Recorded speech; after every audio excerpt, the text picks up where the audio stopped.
Hello students, இன்னைக்கு NEET 2024 Section 8 questions discuss பண்ண போறோம். So இந்த வீடியோல 11th standard portion chapter wise எல்லா questionஸும் detailed பார்க்க போறோம். So வீடியோவை skip பண்ணாம கடைசி வரைக்கும் பாருங்க. And also we have a page in Instagram and WhatsApp channel இருக்கு.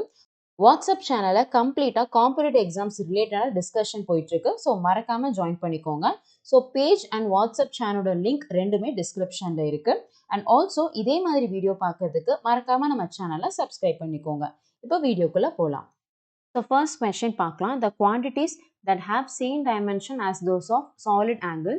ஸோ சாலிட் ஆங்கிளுக்கு டைமென்ஷனே கிடையாது, டசன்ட் ஹாவ் அ டைமென்ஷன், அதுக்கு யூனிட் மட்டும் தான். அப்போ டைமென்ஷன் இல்லாத மாதிரி குவான்டிட்டிஸ் பார்க்கலாம். ஸ்ட்ரெயின் அண்ட் ஆங்கிள் பாருங்க, ஸ்ட்ரெயினுக்கும் டைமென்ஷன் கிடையாது, ஆங்கிளுக்கும் டைமென்ஷன் கிடையாது. ஸோ அப்போ ஆப்ஷன் 1 தான் ரைட் ஆன்சர். நெக்ஸ்ட் வெர்னியர் கேலிப்பர்லேருந்து கொஸ்டின் கேட்டிருக்காங்க. இந்த vernier calliper n+1 division of vernier scale coincide with n division of main scale. So இந்த லைனை அப்படியே நம்ம ஈக்குவேஷனாக எழுதிக்கலாம். That is n+1 division of vernier scale, that is vernier scale division is equal to n division of main scale division, that is MSD. Okay. Next, if 1 MSD represents 0.1 millimeter, the vernier constant is, that is 1 MSD is equal to 0.1 millimeter னு சொல்லியிருக்காங்க. ஆனால் அவங்க vernier constant கேட்குறாங்க. vernier constantனா least count and also the least count சென்டிமீட்டரில் கேட்குறாங்க. So least count கண்டுபிடிக்கிறதுக்கு நமக்கு 1 MSD தெரியணும் and அதே மாதிரி 1 VSD தெரியணும். 1 MSD நமக்கு தெரிஞ்சிருச்சு 0.1 millimeter. இப்போ 1 VSD கண்டுபிடிக்கணுமா? ஸோ அதுக்காக இந்த டேர்மை ஆப்போசிட்டில் கொண்டு போக போகிறேன். So 1 VSD is equal to n by n+1 MSD. ஓகேவா? ஸோ இதுதான் நமக்கு 1 VSD. ஸோ இப்போ நம்ம லீஸ்ட் கவுண்ட் கண்டுபிடிக்கலாம். லீஸ்ட் கவுண்ட் கண்டுபிடிக்கிறதுக்கு formula least count is equal to 1 MSD minus 1 VSD. Okay, so இப்போ அப்படியே சப்ஸ்டிட்யூட் பண்ணலாம். 1 MSD அப்படியே இருக்கட்டும். 1 VSDன்ற இடத்துல நமக்கு n by n+1 MSD. ஓகேவா? ஸோ இப்போ நம்ம கிராஸ் மல்டிப்ளை பண்ணலாம். அதுக்கு முன்னாடி least count is equal to 1 MSD நம்ம காமனாக எடுத்துக்கலாம். Balance 1 minus n by n+1. Okay, so இப்போ கிராஸ் மல்டிப்ளை பண்ணலாம். அண்ட் 1 MSDன்ற இடத்துல 0.1 millimeterனு சப்ஸ்டிட்யூட் பண்ணிடலாம்.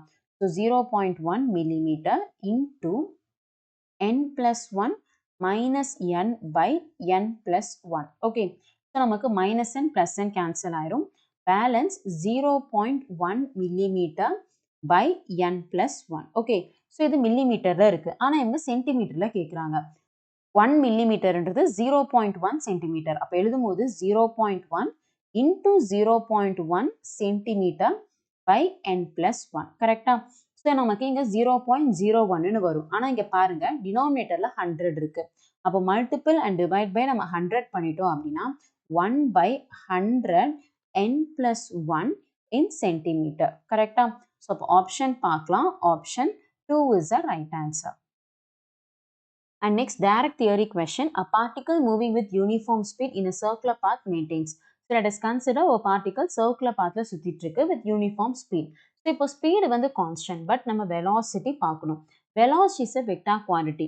Velocityயோட value constantா இருக்கும், but நமக்கு direction மாறிக்கிட்டே இருக்கும். Reason, velocityயோட direction வந்து tangential நம்ம பார்ப்போம். ஸோ அப்போ velocityயோட direction மாறுது. ஸோ velocityயோட direction மாறுதுனாலும் velocity வந்து வேரி ஆகுதுன்னு தான் சொல்லுவோம். அப்போ velocity வேரி ஆகுது. ஓகே, ஸோ இப்போ ஃபர்ஸ்ட் பாயிண்ட். அடுத்து ஒரு ஆப்ஜெக்ட் கான்ஸ்டன்ட் ஸ்பீடில் சர்க்குலராக சுற்றிட்டு இருக்குன்னா அதுக்கு ஒரு ஆக்சிலரேஷன் ஆக்ட் ஆகும். அந்த ஆக்சிலரேஷனுக்கு பேர் centripetal acceleration. And centripetal acceleration act towards the centre அப்படின்னு நம்ம சொல்லுவோம். அகெயின் ஆக்சிலரேஷனோட வேல்யூ பார்த்தோம்னா அது கான்ஸ்டன்டாக தான் இருக்கும். பட் எகெயின் நம்ம டைரக்ஷன் பார்த்தோம் அப்படின்னா டைரக்ஷன் கண்டிப்பாக வேரி ஆகிட்டே தான் இருக்கும். ரீசன், இங்கே பாருங்க டுவர்ட்ஸ் சென்டராக இங்கே டவுன்வர்டாக இருக்குது, இங்கே பார்க்கும்போது இது அப்வர்டாக இருக்கும், இந்த சைடு ரைட் சைடில் இருக்கும், இங்கே லெஃப்ட் சைடு இருக்கும். அப்போ டைரக்ஷன் மாறுது. அப்போ வெலாசிட்டியாக இருக்கட்டும் அண்ட் ஆக்சிலரேஷனாக இருக்கட்டும் அதோட வேல்யூ கான்ஸ்டன்ட், பட் டைரக்ஷன் மாறுது. அதனால varying velocity and varying acceleration. Option 4 is the right answer. Next question. A bob is wheeled in a horizontal plane by means of a string with the initial speed of omega rpm. rpm na rotation per minute. The tension in the string is T. So அப்போ இனிஷியலாக ஒரு initial angular வெலாசிட்டியில் சுற்றிட்டு இருக்கு, அது வந்து omega, tension வந்து டீன்னு சொல்லிட்டாங்க. அண்ட் அடுத்து if speed becomes 2 omega, by keeping same radius. So இப்போ angular velocity டபுள் ஆயிடுச்சு, ரேடியஸ் சேம் தான். இப்போ டென்ஷன் என்னன்னு கேட்குறாங்க. ஸோ எகெயின் லாஸ்ட் கொஸ்டினில் பார்த்தது தான், ஒரு ஆப்ஜெக்ட் சர்க்குலராக சுற்றிட்டு இருக்கு அப்படின்னா அலாங் த சென்டர் அங்கே ஒரு ஃபோர்ஸ் ஆக்ட் ஆகும், அதுக்கு பேர் சென்ட்ரிபியூட்டல் ஃபோர்ஸ். அந்த சென்ட்ரிபியூட்டல் ஃபோர்ஸும் அந்த ஸ்ட்ரிங்கில் இருக்க டென்ஷனும் ஈக்குவலாக இருக்கும். அப்போ tension T is equal to centrifugal ஃபோர்ஸ்க்கு ரெண்டு ஃபார்முலா இருக்குது. ஒன்று mv²/r, இன்னொரு ஃபார்முலா வந்து mr ஒமேகா ஸ்கொயர். நம்ம செகண்ட் ஃபார்முலா எடுத்துக்கலாம், ஏன்னா ஒமேகா வச்சு தான் ரிலேட் பண்ணியிருக்காங்க. அப்போ simple T is equal to mr omega ஸ்கொயர்னு எழுதிக்கலாம். அண்ட் ஆல்சோ ரேடியஸும் மாஸும் கான்ஸ்டன்ட். அப்போ இனிஷியலாக tension T is proportional to omega square. And அடுத்து நமக்கு ஒமேகா டபுள் ஆயிடுச்சு, அப்போ டென்ஷன் கேட்குறாங்க. அப்போ T dash is proportional to 2 omega square. அப்படியே ஸ்கொயர் பண்ணோம்னா 4 omega square. அப்படியே நம்ம ரேஷியோ எடுக்கலாம். ரேஷியோ எடுத்தால் ஒமேகா ஸ்கொயர் கேன்சல் ஆயிரும். அப்போ T dash is equal to 4T. So we'll check the option. Option 2 is the right answer. Next question. So நமக்கு ரெண்டு பிளாக் இருக்கு, A and B. மாசஸ் வந்து கொடுத்துட்டாங்க. ஸோ ஹரிசாண்டலாக ஒரு 10 நியூட்டன் ஃபோர்ஸ் வந்து அப்ளை பண்ணுறாங்க. அண்ட் இந்த சர்ஃபேஸ் வந்து ஸ்மூத்தான சர்ஃபேஸ். இப்போ அவங்க என்ன கொஸ்டின் கேட்குறாங்கன்னா, the force extend by block A on block B. So block A தான் B புஷ் பண்ணுது, கரெக்டா? ஸோ அது கொடுக்குற ஃபோர்ஸ் என்னன்னு கேட்குறாங்க. ஸோ ஃபர்ஸ்ட் எப்போவுமே ஒரு சிஸ்டம்க்கு நெட் ஆக்சிலரேஷன் நம்ம கண்டுபிடிக்கணும். ஸோ நம்ம கொடுக்குற ஃபோர்ஸ் ரெண்டு பிளாக்குக்கும் தான் போகுது. அப்போ நம்ம F is equal to MA எடுத்துக்கலாம். நம்ம அப்ளை பண்ண ஃபோர்ஸ் வந்து 10 நியூட்டன். அண்ட் அது கொடுத்த ஃபோர்ஸ் ரெண்டு பிளாக்குக்குமே போயிருக்கு. அப்போ மாஸ் வந்து நெட் மாஸாக எடுத்துக்கலாம், 2 + 3 இன்டூ ஆக்சிலரேஷன் A. ஸோ அப்போ 10 is equal to 5A. அப்போ கேன்சல் பண்ணோன்னா ஏன்றது 2 m/s². ஸோ காமன் ஆக்சிலரேஷனில் தான் இந்த ரெண்டு பிளாக்குமே மூவ் ஆயிடுச்சுக்கு. ஸோ அதை நம்ம கண்டுபிடிச்சாச்சு. அண்ட் அடுத்து A வந்து புஷ் பண்ணுது, B வந்து மூவ் ஆகுது. அப்போ A வந்து ஃபோர்ஸ் கொடுக்குது, the force acted on B. So இந்த ஃபோர்ஸ்க்கு பேர் கான்டாக்ட் ஃபோர்ஸ்னு சொல்லுவோம். ஸோ அந்த கான்டாக்ட் ஃபோர்ஸ்க்கு formula force acted on B தானே. அப்போ mass of block B into A. So mass of block B என்னது 3 அண்ட் காமன் ஆக்சிலரேஷன் என்னது 2. ஸோ அப்போ 3 2s are 6 நியூட்டன். அப்போ ஆப்ஷன் பார்க்கலாம், option 3 is the right answer. அடுத்த question, at any instant of time t the displacement of a particle is given by displacement equation கொடுத்துருக்காங்க. that is S is equal to 2t minus 1. another influence of force வந்து 5 Newton. So ஃபோர்ஸும் கொடுத்துருக்காங்க, F is equal to 5 Newton. அவங்க கேட்குறது value of instantaneous power வந்து கேட்குறாங்க. So first நம்ம டிஸ்பிளேஸ்மெண்ட்டை differentiate பண்ணுறோம் with respect to டைம்னா you will get velocity. So velocity is equal to differentiating displacement with respect to time. அப்படி differentiate பண்ணால் 2tல 2 மட்டும் தான் இருக்கும், t வந்து 1 ஆயிரும். அண்ட் 1 வந்து கான்ஸ்டன்ட், அப்போ அது 0 ஆயிரும். ஸோ இப்போ வெலாசிட்டி வந்து 2 m/s. ஓகே, ஸோ இப்போ அவங்க கேட்குறது பவர். ஸோ பவருக்கு formula with respect to force F.V அப்படின்னு ஒரு ஃபார்முலா எழுதுவோம், அதை நம்ம யூஸ் பண்ணிக்கலாம். ஸோ ஃபோர்ஸ்ன்ற இடத்துல 5 and velocity is 2. So 5 2s are 10. So 10 what தான் நமக்கு answer. So option 1 is the right answer. அடுத்த கொஸ்டின், இந்த கொஸ்டினை டயக்ராமேட்டிக்காக அப்ரோச் பண்ணலாம், அப்போ தான் ரொம்பவே ஈஸியாக இருக்கும். 2 bodies A and B of same mass undergoes completely inelastic one dimension collision. So இதுக்கு டயக்ராம் வரைஞ்சிக்கலாம். நமக்கு ரெண்டு பாடி இருக்குது. ஃபர்ஸ்ட் ஒன் வந்து A, செகண்ட் ஒன் வந்து B. ஸோ ரெண்டுமே சேம் மாஸ்ன்ட்டாங்க, ஸோ mmன்னு எழுதிக்கலாம். So it undergoes completely inelastic கொல்யூஷனா, கொலைட் ஆனதுக்கப்புறம் போத் ஆர் ஸ்டிக் டுகெதர்னு அர்த்தம், ரெண்டுமே அப்படியே ஒட்டிக்கும், அதுதான் completely inelastic collision. And next இவங்க என்ன டேட்டா சொல்லியிருக்காங்கன்னா, the body A moves with velocity V1. So இனிஷியலாக A பாடி வந்து ஒரு வெலாசிட்டி V1ல வந்துட்டுருக்கு. And body B as at rest. So at ரெஸ்ட்னா நமக்கு வெலாசிட்டி வந்து 0. ஓகே, அண்ட் இது ரெண்டும் கம்பைன் ஆனதுக்கு அப்புறமேட்டு the velocity of the system after the collision. So இது கம்பைன் ஆனதுக்கப்புறம் ஒரு வெலாசிட்டியில் போகும் இல்லையா, அது V2ன்னு சொல்லிட்டாங்க. அவங்க கேட்குறது V1/V2. ஸோ சிம்பிள், நம்ம என்ன டைப் ஆஃப் கொல்யூஷன் எடுத்தாலும் மொமெண்டம் வந்து கன்சர்வ்டாக இருக்கும். That is momentum before collision is equal to momentum after the collision. So அப்போ நம்ம இது பண்ணலாம். ஸோ மொமெண்டமோட ஃபார்முலா வந்து மாஸ் இன்ட்டு வெலாசிட்டி சப்ஸ்டியூட் பண்ணலாம். ஸோ ஃபர்ஸ்ட் பாடி ஏக்கு mass into velocity V1 plus second ஒனுக்கு மாஸ், அது இனிஷியலாக ரெஸ்டில் இருந்துச்சு, ஸோ அதனால் வெலாசிட்டி வந்து 0. That is equal to after collision ரெண்டும் கம்பைன் ஆயிடுச்சு, அப்போ நெட் மாஸ் m + m 2mன்னு எழுதிக்கலாம். அண்ட் அதில் வெலாசிட்டி V2. ஓகே, ஸோ அப்போ இங்கே பாருங்கள், mv1 is equal to 2mv2. Okay, so m cancel ஆயிரும், balance V1 by V2 is equal to 2 by 1. So option பார்க்கலாம். Option 2 is the right answer.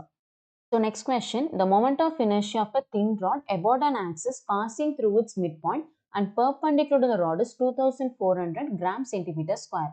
So rod இருக்கு midpointல pass ஆகிற moment of inertia ஓட value கொடுத்துட்டாங்க. That is I is equal to 2400 gram centimeter square. Okay. என்ன கேட்குறாங்கன்னா the length of 400 gram rod is. So length என்னன்னு கேட்குறாங்க, mass வந்து கொடுத்துட்டாங்க 400 gram. ஸோ பாருங்க எல்லாமே சிஜிஎஸ் யூனிட்ல தான் இருக்கு, ஆப்ஷனும் சென்டிமீட்டர்ல தான் இருக்கு. அப்போ யூனிட் கன்வெர்ட் பண்ண வேணாம். ஸோ இப்போ ராடுக்கு moment of inertia passing through the mid point, அதோட formula I is equal to 1 by 12 mr square. So இது டைரக்ட் ஃபார்முலா நம்ம புக்லேயே படிச்சிருப்போம், இது எடுத்தா போதும். ஸோ இப்போ நம்ம L கண்டுபிடிக்கணும். ஸோ ஃபர்ஸ்ட் எல்லாமே சப்ஸ்டியூட் பண்ணிடலாம். ஐன்ற இடத்துல 2400, so 2400 is equal to 1 by 12, mass வந்து 400 gram into L square. Okay. So அப்ப இங்க பார்க்கலாம், இங்க 20 இங்க 20 cancel ஆயிடுச்சு.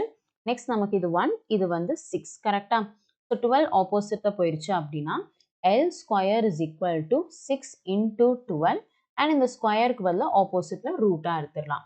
So அப்ப L is equal to root of 6 into 12 வந்து நம்ம 6 into 2 எழுதிக்கலாம். அப்போ ரெண்டு 6ல ஒரு 6 வெளியே வந்துரும். root 2 ஓட வேல்யூ வந்து 1.414. ஓகே. So 6 into 1.414 ஓட வேல்யூ அப்ராக்சிமேட்டா 8.484 சென்டிமீட்டர்னு வரும். அப்ராக்சிமேட்டா நம்ம வந்து 4.5 சென்டிமீட்டர்னு எழுதிக்கலாம். அப்போ ஆப்ஷன் பாருங்க, option 1 is the right answer. The next question, a wheel of bullock cart is rolling on a level road as shown in the figure. Its linear speed is v in the direction shown. Which of the following option is correct? P and Q are the highest and lowest point on the wheel. So first of all, ஒரு object வந்து role ஆகுது அப்படின்னா அங்க ரெண்டு motion வந்து combine ஆகணும். First one வந்து translation motion and next one வந்து ரொட்டேஷனல் மோஷன். ஸோ இது ரெண்டும் கம்பைன் ஆனது தான் நமக்கு ரோலிங் அப்படின்னு நம்ம சொல்லுவோம். ஓகே. ஸோ இப்போ டிரான்ஸ்லேஷன் மோஷன்னா வெலாசிட்டி எல்லாமே சேம் டைரக்ஷன்ல இருக்கும். ஸோ இந்த இடத்துல தட் இஸ் சென்டர் ஆஃப் மாஸ்ல வெலாசிட்டி v, டாப் பாயிண்ட்லையுமே வெலாசிட்டி v தான், கிரவுண்ட்லையுமே வெலாசிட்டி v தான், எல்லா இடத்துலையுமே v-ஆ தான் இருக்கும். அதே ரொட்டேட் ஆகுது அப்படின்னா ஒரு ஆப்ஜெக்ட் ரொட்டேட் ஆகும்போது அதோட வெலாசிட்டி டான்ஜென்டலாக இருக்கும். ஸோ இந்த இடத்துல வெலாசிட்டி v இப்படி இருக்கும், இங்கே டவுன்வர்டாக இருக்கும், இந்த இடத்துல நமக்கு பேக்வேர்டாக இருக்கும் அண்ட் வெலாசிட்டி எல்லா இடத்துலையும் டான்ஜென்டாக இருக்கும். இது ரெண்டும் கம்பைன் ஆனதான் ரோலிங். ஓகே. ஸோ இப்போ இவங்க கேட்குறது பாயிண்ட் பிலையும் கியூலையும். ஸோ இதுதான் நமக்கு பாயிண்ட் பி. ஸோ பாயிண்ட் பியில் பாருங்க, நமக்கு டிரான்ஸ்லேஷனோட வெலாசிட்டியும் ரொட்டேஷனல் வெலாசிட்டியும் ரெண்டும் ஒரே பக்கத்தில் இருக்குது. அப்போ நமக்கு v plus v 2v-ஆ ஆயிரும். கரெக்டாக?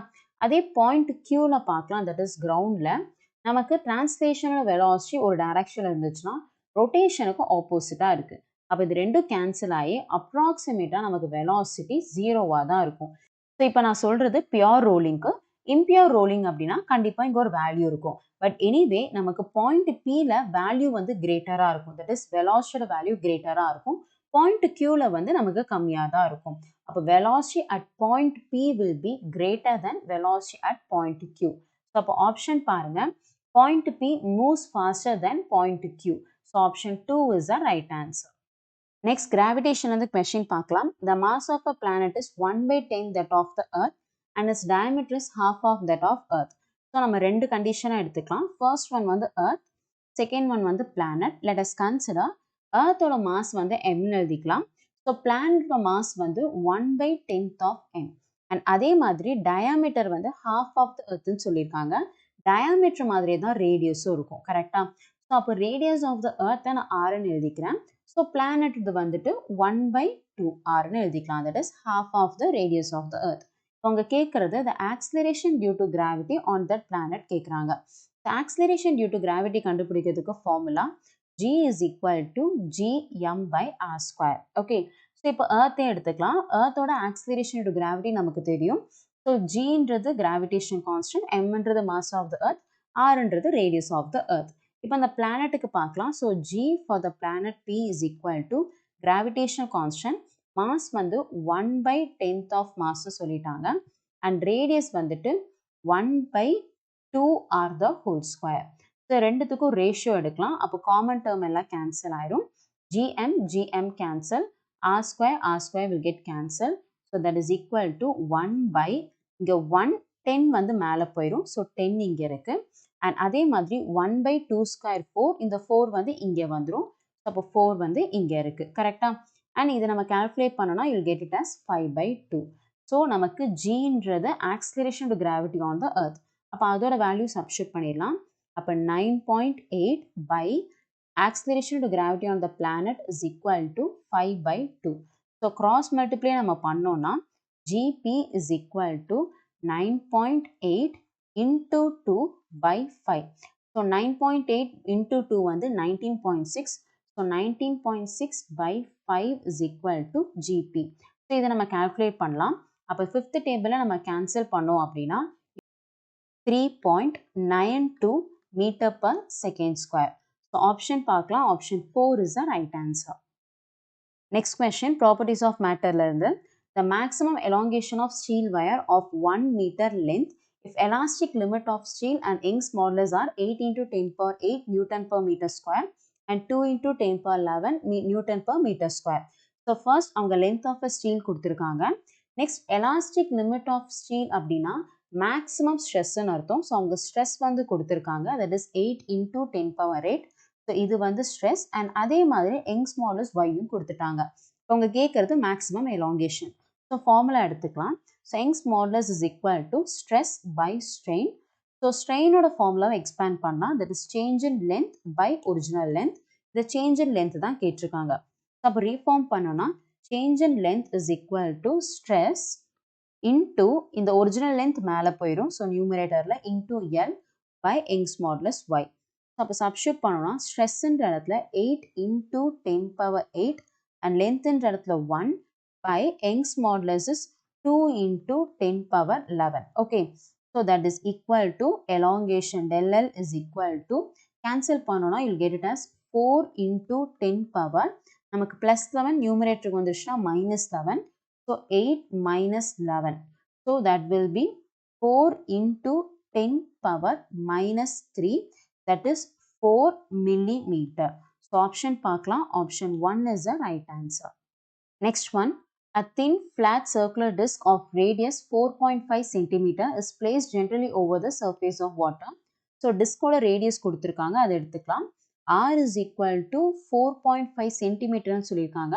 So 4.5 into 10 power minus 2 meter ன்னு எழுதிக்கலாம்.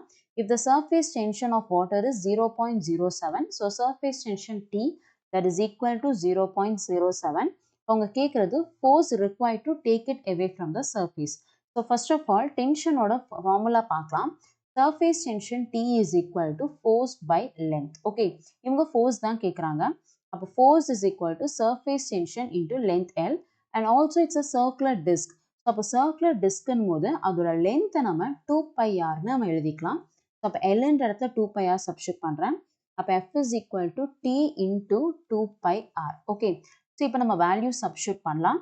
F is equal to Tன்ற இடத்துல 0.07 into 2πன்ற இடத்துல 22 by 7 and Rன்ற இடத்துல 4.5 into 10 power minus 2. Okay, so இப்போ இதை calculate பண்ணலாம். calculate பண்ணால் this will be 1 and இது வந்து 0.01. So next 2 into 22 வந்து 44. So 44 into இது 45 எழுதிக்கலாம். அப்போ 45 எழுதணும்னா இங்கே ஒரு பவர் ஆட் ஆகும் -3 and already இங்கே 10 power minus 2 இருக்குது. ஸோ டோட்டலாக 10 power minus 5 and also இதை நம்ம calculate பண்ணோம் அப்படின்னா we'll get it as 1980 into 10 power minus 5 and also நமக்கு மில்லியில் ஆப்ஷன் இருக்கு. ஸோ அப்போ வந்து 2 points தள்ளி வச்சோம்னா 19.8 into 10 power minus 3 நியூட்டன் எழுதிக்கலாம். that is 19.8 millinewton. அப்போ ஆப்ஷன் பாருங்க. Option 1 is the right answer. Next thermodynamics வந்து question கேட்டிருக்காங்க. So pressure volume graph கொடுத்திருக்காங்க and they are asking work done by a gas along the path BC. So along the path BC க்கு work கேட்குறாங்க. So along the path BC பாருங்க நமக்கு pressure வந்து மாறுது but volume கான்ஸ்டண்ட்டாக இருக்கு. அப்போ volume நமக்கு கான்ஸ்டண்ட்டாக இருக்கு அப்படின்னா change in volume வந்து 0. There is no change in volume. Work ஓட formula pressure into change in volume. அப்போ change in volume 0னா ஆட்டோமேட்டிக்காக workம் நமக்கு 0. அப்போ option 1 is the right answer. இந்த செஷனோட லாஸ்ட் கொஸ்டின் பார்க்கலாம். தட் இஸ் ஆசிலேஷன் சாப்டர்ல இருந்து if x is equal to pi sin pi t plus pi by 3 in meter represents the motion of particle executing SHM, the amplitude and time period. So first of all இந்த equation என்ன ஃபார்மேட்ல இருக்குன்னா x is equal to a sin omega t plus 5 இந்த ஃபார்மேட்ல இருக்கு. So இங்கே ஏன்றது amplitude, அந்த பிளேஸ்ல 5 இருக்கு. So a is equal to 5, unit பாருங்க ஈக்குவேஷன் மீட்டர்ல இருக்கு, அப்போ ஆம்ப்ளிடியூடும் மீட்டர். ஸோ 5 மீட்டர் தான் ஆம்ப்ளிடியூட். நெக்ஸ்ட் டைம் பீரியட் கண்டுபிடிக்கணும். டைம் பீரியட் கண்டுபிடிக்கிறதுக்கு நம்ம ஒமேகா யூஸ் பண்ணலாம். Omega is equal to 2 pi by டீன்றது ஃபார்முலா. அண்ட் ஒமேகான்ற இடத்துல நமக்கு இங்கே பை இருக்கு. So that is equal to pi. So pi pi cancel ஆயிடுச்சுன்னா t is equal to 2 seconds. So, அப்போ amplitude வந்து 5 meter, time period 2 second. Option 2 is the right answer. Okay students, இப்போ வீடியோட எண்டுக்கு வந்துட்டோம். இந்த வீடியோ உங்களுக்கு பிடிச்சிருந்துச்சுன்னா லைக் அண்ட் ஷேர் பண்ணுங்க. அண்ட் இந்த வீடியோஸ் ரிகார்டிங் உங்களுக்கு ஏதாவது டவுட் இருந்துச்சுன்னா மறக்காம கமெண்ட் பண்ணுங்க. அண்ட் ஆல்சோ இதே மாதிரி வீடியோஸ் பார்க்கறதுக்கு மறக்காம நம்ம சேனலை சப்ஸ்கிரைப் பண்ணிக்கோங்க. Thank you students.